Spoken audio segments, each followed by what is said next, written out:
在你的字句之間，藏着愛與思念的低語，它們輕輕觸碰着一顆被痛苦磨碎、被孤獨折磨的心，那顆流淚至乾、迷失在無盡日夜中的心，因為你的話語重新跳動，重新呼吸，在你文字的芬芳裡，我在夢與幻想之間輕舞，在你含義的深處，我的思緒穿越幻境，而我的心徘徊在思念的森林裡。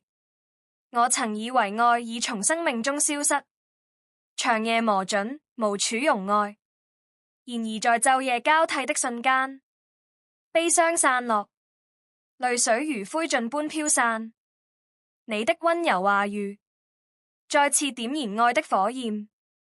你是我的命運，深藏於心的囚人，生命的真相，腦海中的夢，比呼吸更近的存在。你的低語在我肋骨間呼喚你的名字，在我心牆上刻下你的字。我的心曾為你崩塌，又帶着所有悸動如思念回到你身邊。即使愛在永恆之前便已寫定，我的心也只在你的眼中找到通往他的道路。在你話語之後，誰的心不懼顫抖？你如油光般走進我的靈魂，在我黑暗的角落尋找沉睡的脈搏，像魔法一樣喚醒我體內的血液。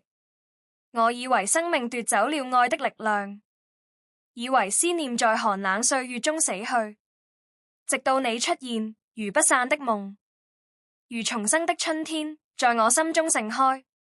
我的文字永遠只是映照你身影的鏡子，我的字句是訴說你名字的旋律。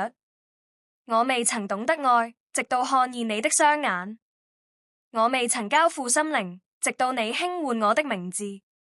若愛在永恆之前已被寫定，我堅信那份愛一直在等待，只為讓我找到你。